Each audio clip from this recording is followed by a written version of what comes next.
Hello guys, welcome to my mini blog.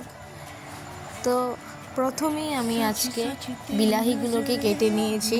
আর এই ভিডিওটা আজকে না, কবে থেকেই গ্যালারিতে পড়ে রয়েছে, তোমাদের সাথে শেয়ার করব আর করা হয় না, তো ভাবলাম আজকে শেয়ার করেই ফেলি। তো প্রথমেই আমি বিলাহিগুলোকে কেটে নিয়েছি। এখন আলুগুলোকে ছুলে নেব, কারণ আজ কিছুটা অন্যরকম বানাবো।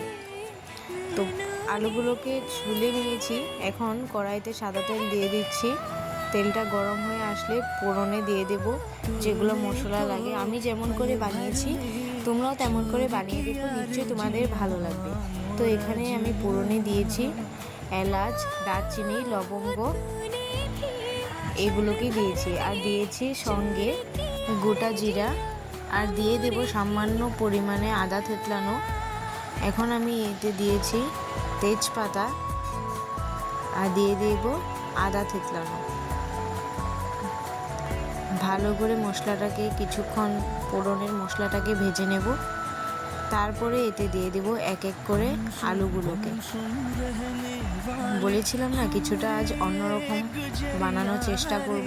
তো প্রথমেই আমি আলুগুলোকে ভেজে নেব ভালো করে।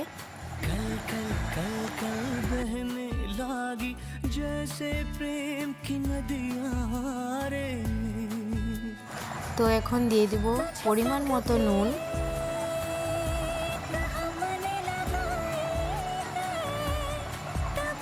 আর ভেজে নেব ভালো করে। আর এখন দেব হলুদ গুঁড়ো দিয়ে কিছুক্ষণ নাড়াতে থাকবো, যতক্ষণ না আলুগুলো ভালো করে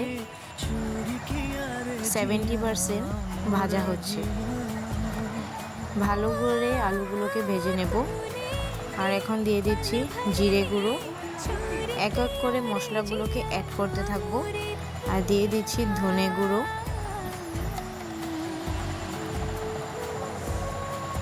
এখন দিয়ে দেব কাশ্মীরি রেড চিলি পাউডার। আরও ভালো করে ভেজে নেব মশলাটার সাথে, ভালো করে যাতে আলুগুলো ভাজা হয়ে যায়। আর এখন দিয়ে দিচ্ছি কেটে রাখা বিলাহিগুলোকে। তো আলু প্রায় মশলার সাথে ভাজা শেষ,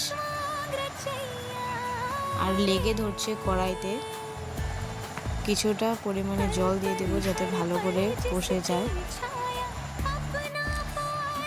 ভালো করে কষে নেব যাতে আলুগুলো 30% আলু সেদ্ধ হয়ে যায়। ফার্স্টেই তো আমি ভেজেই নিয়েছিলাম।